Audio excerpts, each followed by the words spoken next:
All right, Theron, welcome to Hot Rod Therapy, man. Hey, thanks, man. Thanks for having me. Thanks for coming over today. Yeah. I basically just run through a bunch of questions. I'm kind of doing this to just give more people insight into like our hobby. Yeah. You're a huge, pivotal point in this. You're a person that like so many people are like, where can I get my car worked on? I'm always like, go to Caps. Also, like, me and you have put on events together. You're also always out at events. And I just wanted to kind of get more insight, honestly, for myself and for a lot of other people too that probably want to know this type of stuff. Which for the like 3 or 4 people that are actually going to listen to this. So where are you from? Where'd you grow up? I grew up in Columbus, Nebraska. My dad always said that it's not the middle of nowhere, but you can see it from there. Yeah. Yeah. So that's like Cornhusker area? Yeah, okay. Yeah. It was a town of 20,000 people, so it was decent sized, but still a small town. Yeah. But the fortunate thing for me is it's like the heart of dirt track racing. Yeah. Totally. Like started there, Speedway Motors. Yeah, I was going to say like that museums and stuff and all that stuff is there. Bill Smith dated my aunt. Whoa. Holy shit. Yeah. Like in high school. No kidding. Yeah. Whoa, Yeah. that's fucking crazy. It's pretty wild. Whoa. I wish they would have got married. No shit. Damn, dude, that's amazing. And my dad grew up around him, and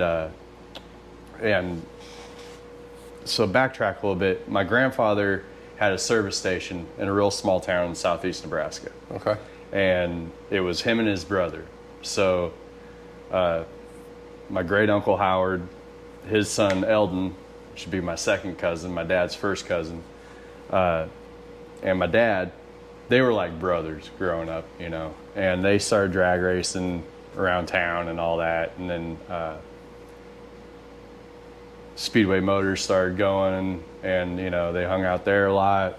And then Eagle Raceway, which is outside of Lincoln, Nebraska, opened up, and they started dirt track racing. It was modifieds back then, So and cool. They were there.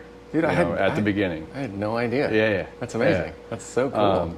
So also, Eldon, what a great name. Oh yeah, dude. Yeah. So the Panther will go for the shop. For Caps. So Eldon and I were kind of kindred spirits, Okay. Like he caused a lot of trouble and got in a lot of trouble, and he was kind of and I did the same shit, when I was younger, and he's pretty much the reason why I got into,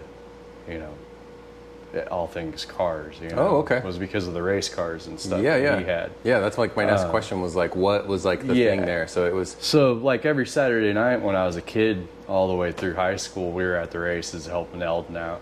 So cool. He had 2 sprint cars. Towards the end, he had 3.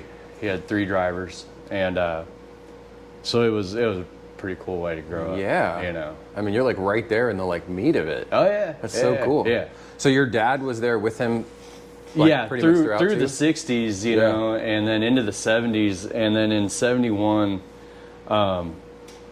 his driver Jim Golden was killed, and Eldon stopped and got out of racing for probably the next 12, 13 years, and then got back in it, and he was driving, and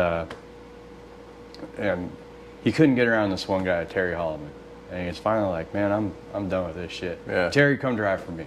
So Terry came and drove for Eldon all the way, from 1987 to like 2011 was the last year. Crazy. And then his son drove for us too.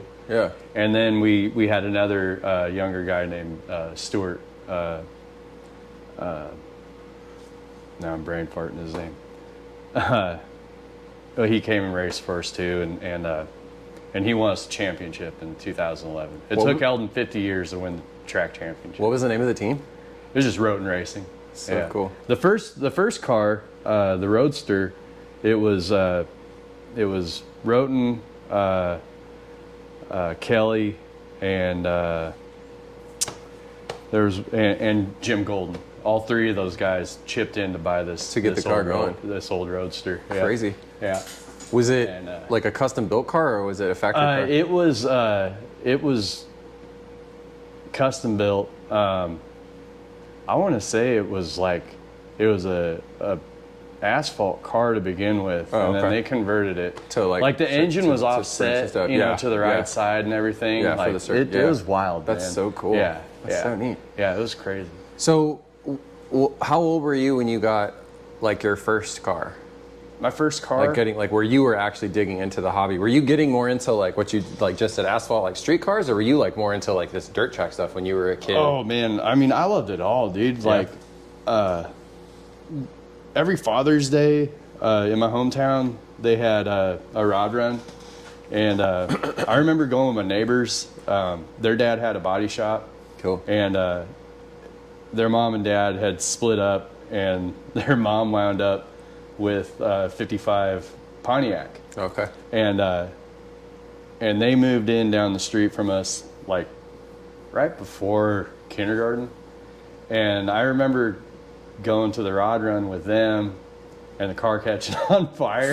Yeah, we had to run to the gas station, and their mom put it out and all this shit. And but I remember every year, man, we went to the rod run, and I loved it, man. Yeah. It was so cool. That's awesome. They did games and all that shit, right?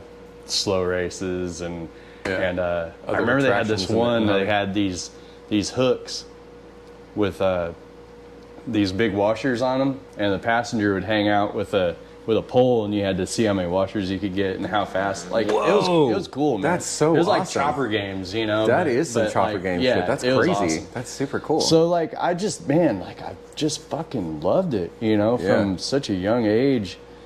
And then when I was 13, I saw 2-lane blacktop, and that was what changed it for me, man. Yep. Yeah, and I became obsessed with 55s. Right.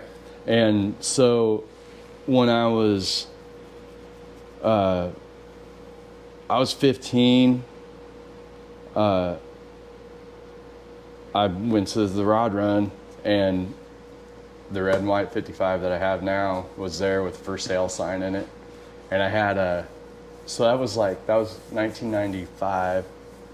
No, it was 94. And I had like a 92 Grand Am or something. Right. Yeah. Because let me backtrack again. I was going to my parents' school, and they lived 30 miles away, so I had a school permit. Sure. So I had my own car. Yeah, so you had your own, and ride. I had a hardship permit too when I was a kid. Yeah. It was a lot of trouble. It got me in a lot of trouble. Yeah. I actually was pretty good until I was about, once I was 17 is when that shit started falling apart. Anyway, so I had that car, and I wrote the guy's number down, it had on the for sale sign. I wrote the number down on my hand. Yeah. And I went home, and I was like, Dad, there's a 55 for sale. It's pretty good shape, He's like, all right, well, let's call him up, go take a look at it. So we call the guy up, and he's in a town about 30 miles north of where we live. Yeah. And he's got a dealership. And so we drive the Grand Am up there. Yeah. And we get to talking to him. We do a test drive on it, and it runs fine. And running and driving. Yeah. Running and driving. Was it a V8 car when you got it? Or It had a 327 in it. Oh, shit. Okay. And the M22 that's in it. Wow. Still. Crazy. Yeah. That is so crazy. Yeah. I don't think I realized you had had that car that long. I know y'all had had it a bit. Long time. Damn, man. dude. Yeah. Okay. The body was that paint job. That's still the same paint job, except for a couple places where I touched it. Yeah. Okay. I gotta fix that. Yeah. That's another story.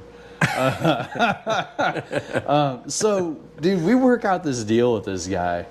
We traded him straight across for that fucking Grand Am. For real? Yeah. Whoa. Well, back then, Times are different. 55 Times are wasn't, different. wasn't worth that much. Yeah, so this guy's like, I got one over. He's like, I did it. This is great. Yeah, okay. He still kicked himself for that. Yeah. So, that's how, then I wound up with that. And then the body was in great shape. Mechanically, it was pretty fucked, Yeah. I blew the 327 up. I blew the rear end out of it.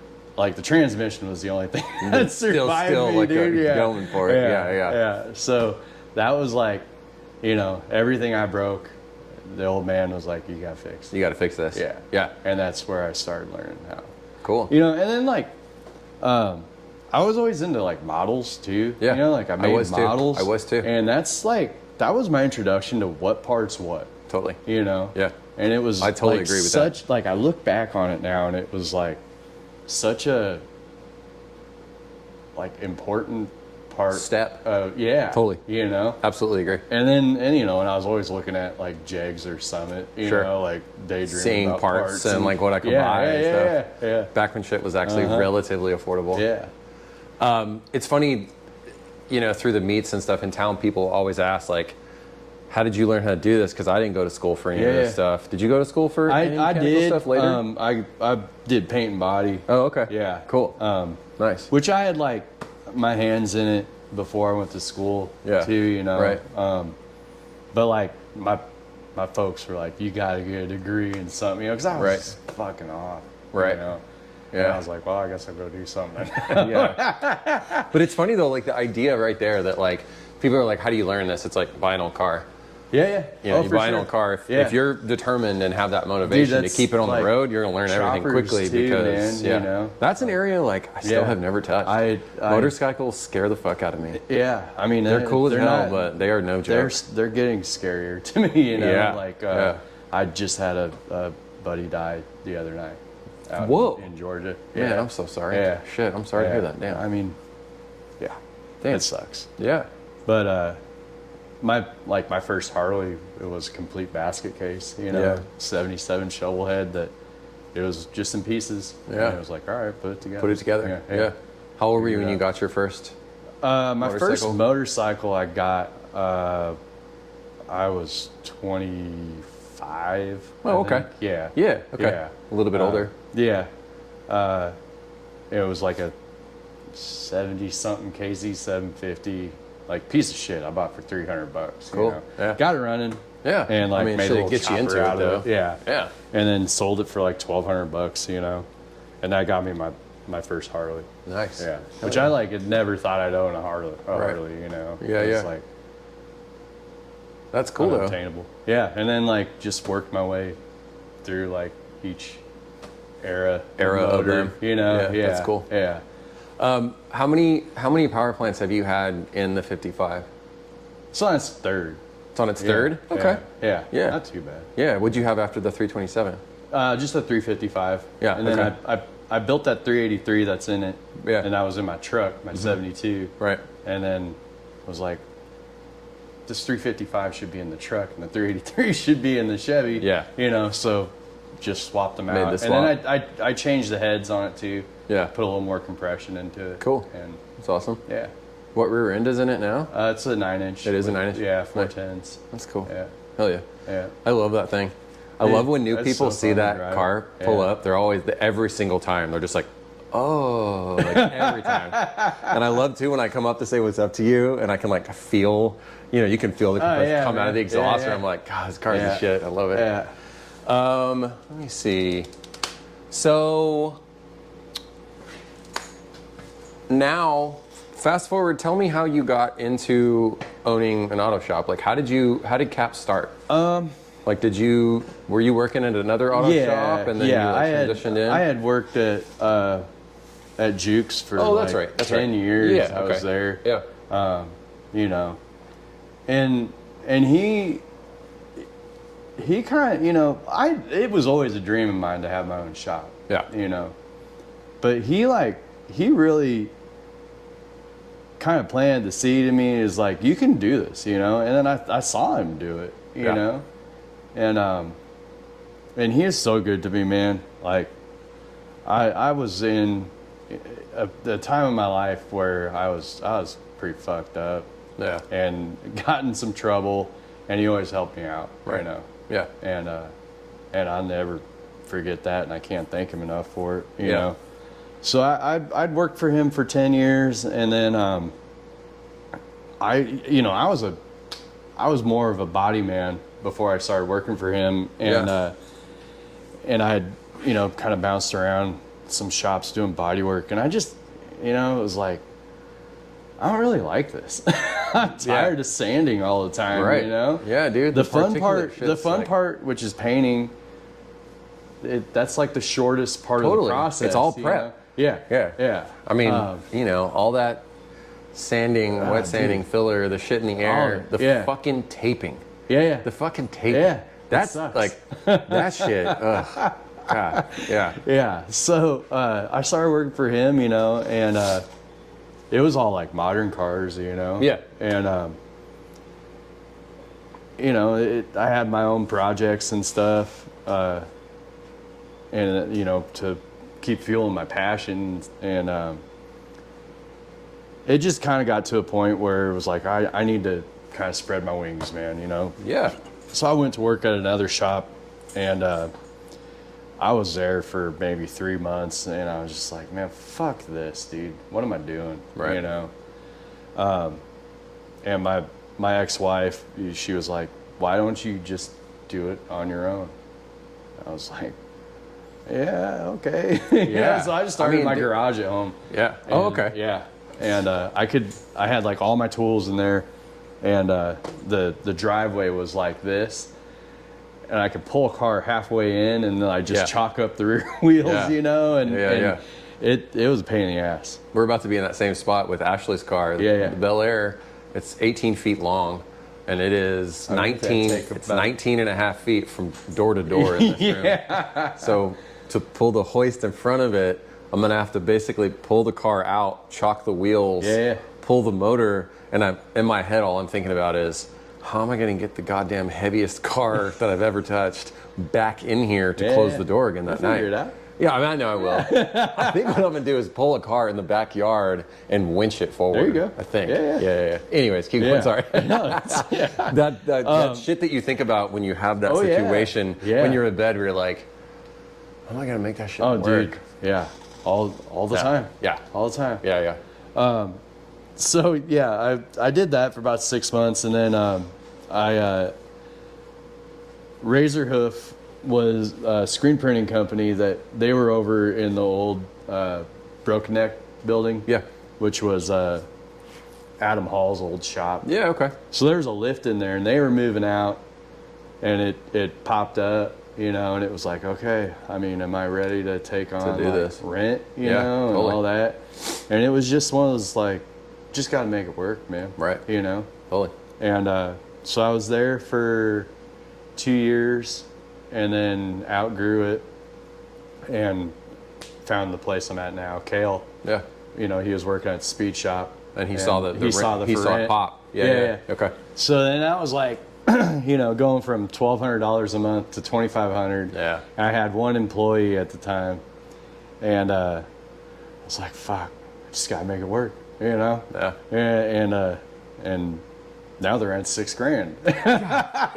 Fucking damn. So it's like, just make it work. God, it's so crazy. Yeah, it's just a hustle, man. Yeah. Find every way you can to make it work. And then the most important thing is that the product that goes out the door, it's got my name on it. 100%. And like, I ain't about to fuck that up. Yeah, for sure. Yeah. Like, I mean, there's a reason. It's too important to me. There's a reason why everybody that comes out to the car meets, they all know you. Yeah. Because, it's a lot of people that are like, this is beyond my skill level. And I'm always like, go talk to Theron. Yeah. Go see what's up. Yeah. Yeah. What made you, was it just the passion in old cars that made you kind of, not to say that you guys don't work on new stuff, because I know you do, but you guys have definitely become a shop that is predominantly working on older vehicles. It's kind of funny, like it just kind of happened naturally, because a lot of shops won't touch it. They won't do them. Yeah, totally. And we will. Yeah. And so it just kind of morphed into that. Right. And I ain't gonna complain about that. Yeah, for sure. They work on all the cool shit. Yeah. So the guys that you had, how many employees do you have now? I have 5. 5. Okay. And they all, are down with old stuff too? Yeah. They all old car folks? Yeah. Okay. I mean, they'd rather work on the old shit. That's awesome. That's so cool. Yeah. It's so funny how most shops won't touch. Oh, dude. Yeah. I mean, I get it. It's not what mechanics are learning about these days. They're learning about computers. It's not the program that you're gonna fucking get rich doing. No, I know that too. Like, yeah. It's not. You can't charge flag hours. Right. Like flag hour shops. It's turn and burn. Right. the quicker you get that job done and the time allowed, quicker another one's you in there. move on to the next one, and then you just keep, and that ain't happening right with old cars. With old cars, yeah, because you're gonna run into 50 problems. There's no book time. Yeah, there's a part delay, something broke. And then you got like 50 years of how many people have fucked this thing up until absolutely right now. Yeah, and then aftermarket parts that don't even, like, the companies don't exist anymore that have been installed, and you're like, all right, well, how do I fix how do I figure this out? Am I having to custom make this shit? Yeah, totally. Yeah, because a lot of those aftermarket parts these days are pretty, junk. So you're at the spots where you're just dealing with, crappy stuff. My favorite question: what's your bucket list car? My bucket list car? I mean, obviously this means like, money. None of that shit matters. Yeah. Like, dude, I'm a fucking 55 guy, dude. No shit. Yeah, hell yeah. Like that's it. Fuck yeah. I guess. I mean, that's like, a pretty amazing statement to be like, I have mine. Yeah, I know. Yeah. But like, I guess it would be a 40 Willis. Dude, that's so funny. Yeah. We just did Busty's, and he was like, "What's yours?" And I was like, 42 Willys. I fucking love them. Oh yeah. Like, I would straight axle and gas the fuck out of that car. It would look amazing. Like, I was like, one of my favorite car movies is that made-for-TV movie Hot Rod. Yeah. That fucking primered, Hemi-driven fucking. Yeah, man. It's the shit. Yeah. They are so cool. And the reason I feel like I also love them, especially just for the bucket list question, is like, for guys like me and you to purchase one of those that was like a steel, like a metal one. Yeah. I mean, it would have to be like my project I have now. It'd have to be in 10,000 pieces. Yeah. And we would have to be putting back together the skeleton. Totally. Yeah. So, And they were that way, like, in like the 90s. People have been cutting on them forever. Yeah. That's so funny. That's awesome that you said that. Yeah. Do you see yourself? So I know, like, the Tri-5 55s, you're building a race car right now. And I mean, you're talking, like, it's full cage. It's a fucking race car. Oh, yeah. Yeah, talk about that for a sec. So, yeah, it's another. I was just doing everything I could to not make my red and white one a race car. Yeah. Because it's too nice. I don't want to fuck it up. For I sure. don't want to wreck it. Yeah. And I've always wanted to do it, and came across a deal on one. Right. And then, I put a different frame under it because the one that was in it was pretty fucked up. Yeah. It's got some questionable bodywork on it and floors and all that. Perfect race car. Yeah, perfect race car, and the reason it was so cheap, But yeah, I mean, I'm trying to do it like, besides like the engine will appear period correct. Yeah. But like everything else, like I'm trying to do it like 60s period correct. Cool. It's got a 62 Olds 9.3 rear end in it, 488 gears. Sweet. 31 spline axles. Just did like, there was none of the drum brake parts were there, so I had to like piecemeal. Where'd you turn all up that rear end together. Did you get it locally? I dug it out of a field and burned it. Oh shit. Okay. Yeah, Yeah. like dude. Yeah. It was like Texas Chainsaw Massacre Fuck shit, yeah. dude. Like this dude was I like, pulled this from the swamp. yeah, like watching us like drooling, I was like, oh my god, we're gonna get killed out here. We're gonna die tonight. But I got it for $100. You know? That's amazing. Yeah. Shit, hell yeah. I had to rebuild the whole thing, which was cool. And then the brakes, the drums were there at least. The drums are really cool. They got like these crazy kind of like bells on them, heat sink bells. Yeah, sure. And so I got all the brakes done, the rear ends put together. It's in the car. Started radiusing the quarter panels. Saw that. It's looking good. Kale helped me out. He made my little sections, little inserts. Yeah. He's a much better sheet metal worker than I am. And got a building a 434 cubic inch small block. Cool. AFR 235 heads on it, full roller, solid roller cam, 800 lift, 13.5 to 1 compression. Woohoo! Yeah. Should make about 750 horse. It's awesome. Yeah. So cool. And it'll be a 4-speed car. still kind of going back and forth on. Are you going to straight axle, or are you taking it up in the air in the front like the other one? It'll have a straight axle. It will? Yeah, I got a 56 Chevy half-ton truck axle for it. Cool. The Speedway. Yeah. Leaf springs, the Model A. Sure. Springs. That's and, awesome. Vega box. Nice. Cutting the front of the frame off. Make my own frame rails. So cool. Yeah. What track do you want to take it to first? We'll race the Little River. Nice. Yeah. Hell yeah, I don't blame you. They got a little gasser group going now. It's cool. They're racing again on the 30th. Cool. We went to their first one. I saw that you guys went. Yeah, I need to trailer. Yeah, it's cool, man. Go. That sounds it's fun. cool. Hell yeah. How many people turned up? Dude, there's probably 15 cars there. No shit. Yeah. That's cool. There's a fucking, I think it's a 63 Chevy 2. That's like, he's fixing to go race with Southeast. Oh, really? Southeast He's going to do it. Yeah, next year. Rad. And that car is fucking insane, dude. Rad. It's so fast. That's cool. Like, holy shit, man. That's rad. Yeah. He's like, I was talking with him, man. He's like, he's got so much money in it. Yeah. Like titanium bolts everywhere, you Wow. know? Like, dude. Damn. Way to go. Yeah. Hell yeah. That's awesome. If you got it, do it. Yeah. That's rad. So, in that arena, do you find yourself having interest in other areas of the hobby outside of like Tri-5, hot rod type stuff? Do you ever see yourself getting into a lowrider, getting into more of like an older? Love all that shit, man. Yeah. I mean, do you find yourself being like, I have like a weird interest all of a sudden in any of that right now? I mean, that could happen. Not right now. Yeah. Right now, just because you're a like race car, 55 dude. race car. Yeah. Okay. Like, it's, I probably have some OCD sort of shit going on up here. I'm the same way. Yeah. I'm like literally. I have to do this. Because I'm back on 2 projects. My wife is like, "Get off your phone. Get off the computer."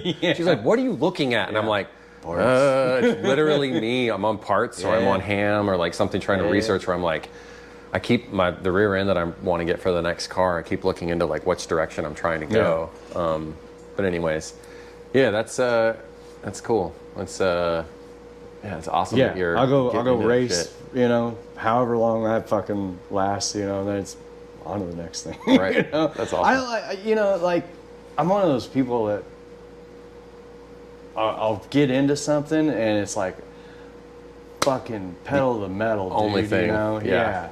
And blinders on for everything else. Yeah, and that's dude. it I'm a person of excess, and that's what I had. I had problems with addiction. I mean, you always have problems with addiction. It doesn't ever go away. Right. So I gotta kind of check myself on some of this shit. It's like, dude, you can't spend any more fucking money this month on this shit. My dude. problem too. Yeah. Where I'm like, well, I got this other credit card that I can fuck with right now. Yeah. Let me go apply for this. Yeah. It's got 0% interest for a year. Dude, I got 11 months. Let's see. What do you see any like changes in the hobby? Prices, activities, anything? Oh, prices are definitely going up on shit, you know, for sure. I feel like there's been more people into it, which has been cool. Yeah. I definitely feel the same way. new faces all the time, and I feel like that's awesome. Austin as a whole, at least, has definitely like picked up, which is really rad. I think it's interesting, like in the hobby, where you're starting to see like an interest in more of like what you're doing, which is like a vintage style race car, or like stuff like I built this car, or like the way I'm trying to build like Ashley's car, putting like more nostalgic parts into stuff, which is really cool.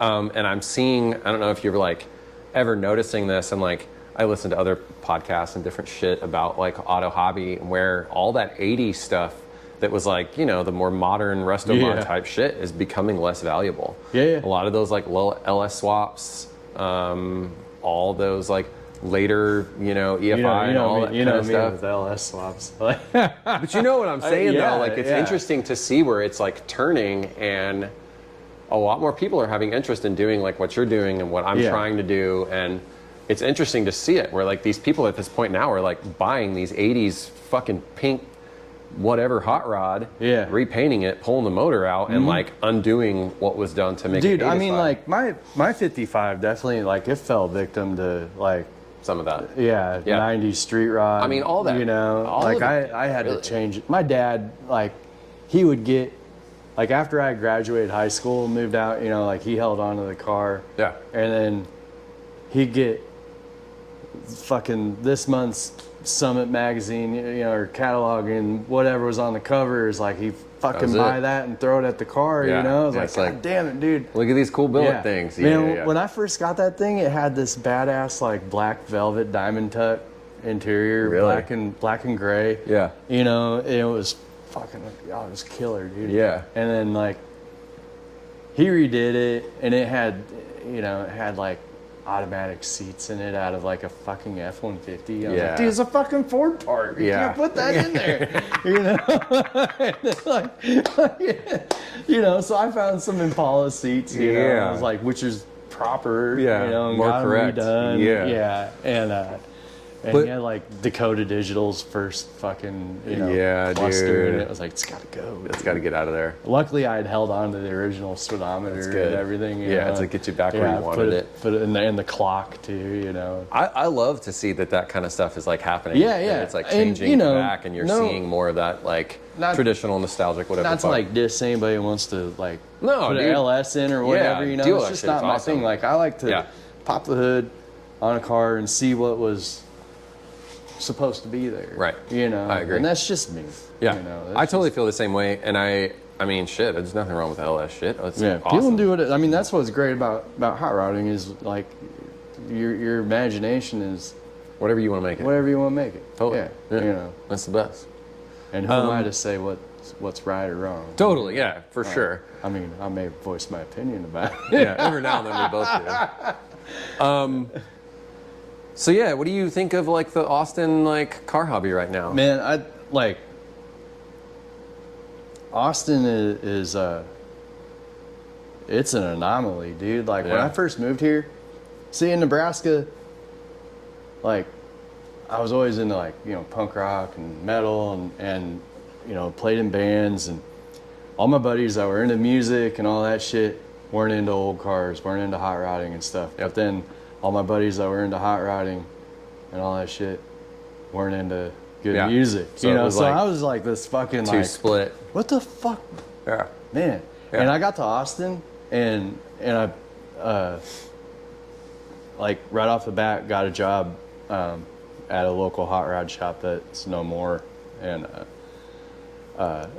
but there was like everybody was listening to good music, you know, and, like, there's people that were in, like, bands and I was like, fuck, man, I'm home, dude, you know. And then I went to, you know, Dog and Duck, and you know, saw everybody there. It was like, well, these people, like, look like me, dude, you know. And I was like, this is cool, man. It isn't like this everywhere, you know. Right. Like, we're pretty lucky. Yeah, we are. And I'm gonna do everything I can to, like, preserve that, you know. And what's cool about Tough Enough, it's like, you know, you got an old car, like, you're welcome. Come on, you know. Yeah. Like, there's no, like, attitudes and for real, no cool guy shit. You know, it's awesome. You know. Yeah. That's what I like about Austin. It's funny, when I was a kid, mine was the exact same. Growing up here, all my friends were into, like, you know, they wanted to be in, like, bands. None of my friends were really, like, car people. Yeah. And, you know, I got into cars, like, pretty early through a boyfriend of my mom's, and I never really had car friends. Yeah.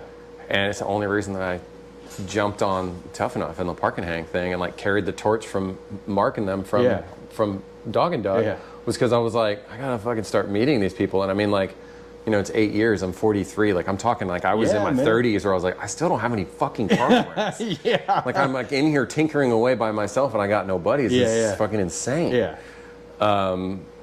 But yeah, it is awesome what Austin has turned into. Yeah. Like, it is so crazy how many fucking groups and events and constant shit is always happening, and it's the best. Yeah. It's, like, so rad. And it's also so rad too that it's, like, you know, helping Caps Speed Shop and, like, keeping this type of stuff alive. Like, me and Busty were talking about this last week, talking through this shit, where he was like, The only downside is that like a lot of the shops have like gone to the wayside. Yeah. You know what I mean? It's like there's not a whole lot of, like we're talking about. Yeah. Old car shops like really doesn't exist. What is there, like 3 or 4 in town maybe? We're like, you know, we need younger people into it too. Yeah, you know? for sure. Like, yeah. We're all like getting older, you know. And, yeah. And but which is nice because I feel like I keep seeing younger and younger. Yeah, like, for sure. There's a few kids that have been coming to KT that can't drink. Yeah. Where I'm like, dude, yes. Yeah. You know, there's like, there's this one kid that's like about to turn 16. Yeah. Like that's amazing. Awesome, where I'm like, hell yes, this is the best thing in the world. Yeah. Yeah. But yeah, like it's cool too. You know, like we're right across the street from the speed shop, and you think about like the cars that go up and down Chapman Lane on the daily, like there ain't really anywhere like that in America. No way. You know, no like, way. That's fucking cool. It's insane. You know, it's so crazy. Yeah. That's why I still really want to do that swap meet party. Or Yeah. I really want to do. I don't know how we'll do it, how we'll phase it. I keep saying that we need to reach out to like I don't know, some fucking company, make them put up a bunch of swimming pools so we can just fucking swim and shit, you know? It's like whatever we do is we gotta have a swimming pool. We gotta get wet. You know, it's too hot here. Is there a car from your past you wish you still had? Yeah, man. All my Chevy trucks that I've ever had. Really? Yeah. Even the last one you just sold? Yeah. You wish you still had it? Oh, yeah. Yeah, you miss it. My 80 C30, the crew cab dually. Fuck yeah. Man. I don't think I knew you when you had that. I don't think. Yeah. That thing was fucking awesome, dude. And I raffled it off, you know? Oh. And my buddy Pat up in Dallas won it. And Pat's awesome, dude. Like, it couldn't have gone to a better person, you know? So cool. He brought it back down to us, and he had us swap it to a Tremec TKX, 5-speed. Yeah. And fucking put vintage air in it, like all new carpet, nice stereo. Cool. Like, dude, that thing's it's like driving a Peterbilt. That's now, so dude. Like, fucking you get rad. it in overdrive going down the interstate. Just It's just running. like, why didn't I do this to this truck? You Yeah. know? Yeah. Fuck, man. But it was, it was a big block, and it to have it as a daily, it was just a monster. Big ass dude, truck. I drove it. I bought it in Orange County, California, and I drove it home. I have heard you talk about this truck before. Yeah. In the middle of July. Yeah. And I hit every gas station. Yeah. Fucking from LA to sweating, Austin, dude. sweating in the desert. My Like, ass off, man. when's the next gas station? Yeah. Shit. Holy fuck, man.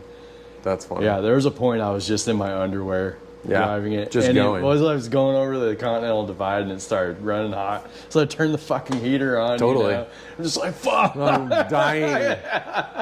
It was the gnarliest trip I've ever done. I flew out there one way with a bag of tools. Right. And it was fucking Just drove it came back. Dude, yeah. What was the raffle for? I needed to just move the truck, and nobody would bite on it for what I was asking. So I was like, well, the raffle I'll raffle there it, you go. Yeah. And it took like 2 months to sell 120 tickets. That's cool. Like $100 a pop. Rad. Yeah. So Pat got a fucking bitchin' $100 pickup. Fuck, man, that's so rad. That's so cool. Hell yeah. Let's see. So yeah, those are the ones. The 80 and the 72 are the ones you missed. Yeah. And then I had a 83 short bed that was pretty cool too. That I put it was a 355 GM crate motor in it. That made some decent power. That's cool. Yeah. Yeah. It was a fun truck. Hell yeah. Yeah, I think I want to get, at some point, whenever I get through the next 2 projects that I have, I really want to get like a F100 like fridge truck. Yeah. I love those late 50s trucks. I think they're just so cool. That iconic push truck. They're just so fucking rad. Yeah. They're neat. When was the last time you had like a daily driven old car? Where you didn't have like, you got your Colorado now. Like a year and a half ago. Not long ago. 72. Oh shit, okay. Yeah. That was. Because you've only had the Colorado a little bit? Yeah. Oh, okay. Yeah. When did I get that? I bought it. Okay, so yeah. So I had that 72 as my daily for a couple of years, and then got divorced, and I had a 2015 SS Camaro come through the shop. We had put a clutch in. Yeah. And I did the clutch on it. Yeah. And then I took it out for a test drive, and I was like, man, I like this car. This thing is fun. So I was like, I'm buying a fucking Camaro. So I fucking did it, dude. And dude, that car was so fun. Yeah, I bet. I took it 150 miles an hour Jesus twice. Christ. You know, going down 130. I got the Lockhart real fast. Yeah, I man, bet you did. Yeah, that's amazing. You're like, well, I'll hit the toll. Yeah, dude. And then when I bought my place out in Creedmoor, Yeah. you know, it was like all I had was my Camaro and my 55 Yeah. and my 72. Right. And it's like, fuck, these are all rear-wheel drive, you know. If we ever get an ice storm out here, you know, like I can't get my kid to town, Yep. or I gotta get rid of this Camaro. You Yeah. know? And luckily, I got rid of it before I ever got a ticket. And the thing, I got pulled over a couple times. And Yeah. somehow You're just nice enough talked to like my I'll let way you out. Yeah, Nice. dude. Yeah. I was doing like 75 down South First Street. Whew. Like, fuck. Can't believe you didn't get a ticket for that. Yeah. He fucking pulled me over in my driveway. I was like, I got a piss, dude. I'm sorry. Yeah. He's like, bullshit. It's You're like, yeah, you got it. yeah. And so I got rid of it and bought that Colorado. And that truck's fucking cool, man. A little Yeah. 4-cylinder diesel. Hell yeah. You know. Was it like a? So it was just the love for the Camaro that got you into a newish car, or was it like, for me, like the little pickup like in the shed over here? That was my daily drive car for like 10 years. Yeah. And I've had other daily drive older cars, but most of the time the thing that broke me was the AC in Austin. Oh yeah. Dude, you just reached September, like right about now, Yeah. when you're just like, I can't do it anymore. Yeah. You know, Yeah, like it's me and fun. Busty were joking about how you go to work and you're in your underwear. It's like you're like dressed like you're taking a bicycle out because you were just fucking drenched. Yeah. You know, like Yeah. that back right here. Oh you yeah, know? man. Yeah. Yeah.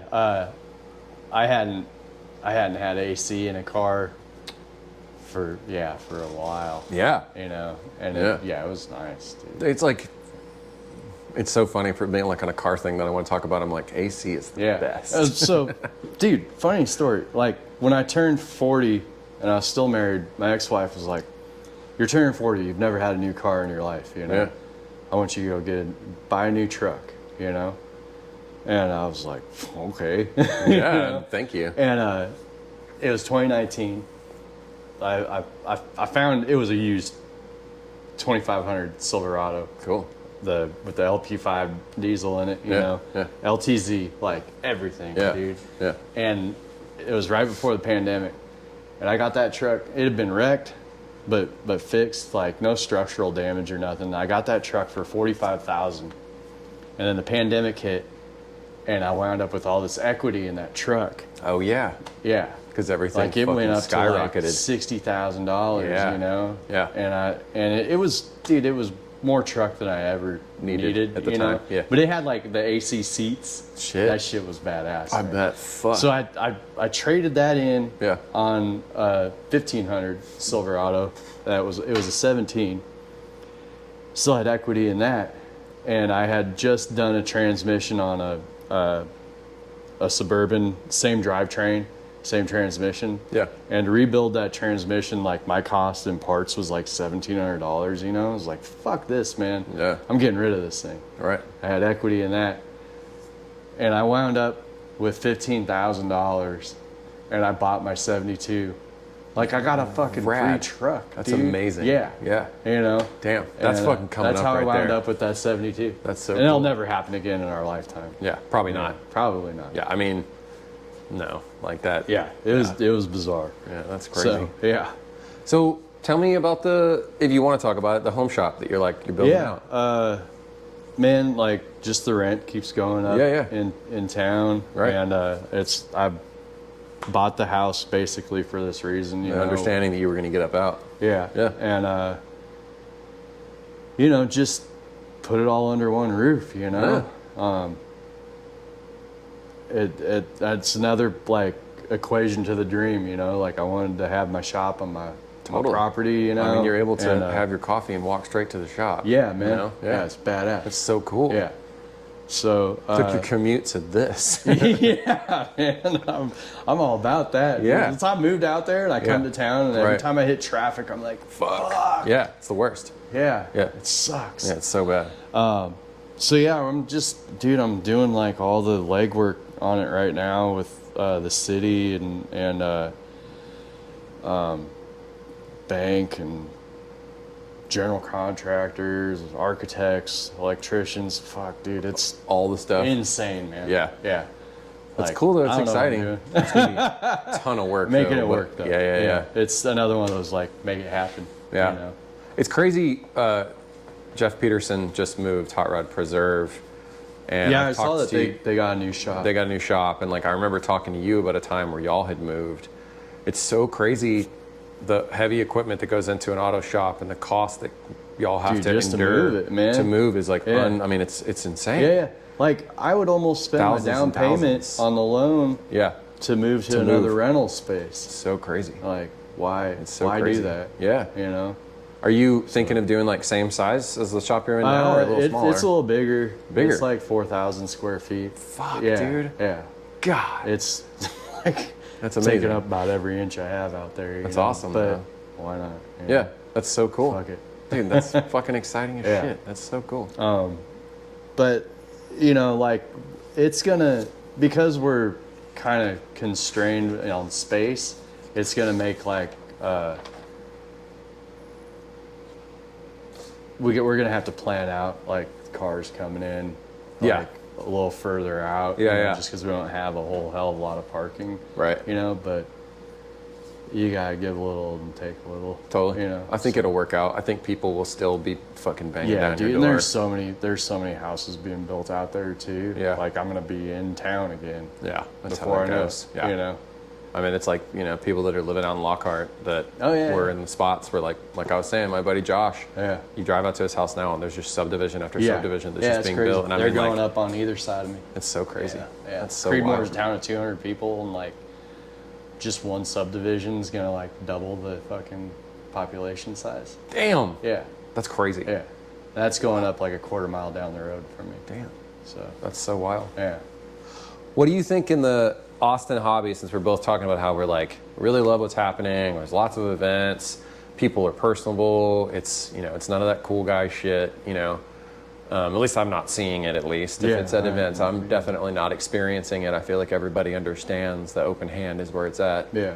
What do you think either the local hobby or the hobby overall is missing? You know, it could be like we talked about young kids getting into it. Is it I think it's just more the cost young people. Yeah. You know? Yeah. Like, dude, you're probably the same way. I couldn't wait to get my driver's license. Oh my God. Be able to drive alone, like by myself. I'll never forget the first time I ever did it. Me too. You know? Yeah. I was just like, holy fuck. Yeah, this like is kids don't even get their license till they're like 20 now. Yeah, because they don't. They're not after it. Yeah. They don't care. It's crazy. Yeah, it's really wild. Yeah. So yeah, you know, I mean, I just think it needs more young people and people keep it going. Right. You know. Yeah. I mean, that's really all I see. Yeah. I agree. I feel like that is definitely one, and I think that there has turned. There's a few things. I mean, like I feel like there are definitely different subsets of young people that are getting into the hobby and digging it, but I feel like a lot of the younger generations are much more brought up on like that instant gratification. Oh yeah. And because of the cost of the hobby, people like me and you and a lot of our friends understand that we're not buying fucking built cars. We have to build the damn cars because we can't really afford them because they're pretty expensive, and also we just have fun doing that shit. Yeah.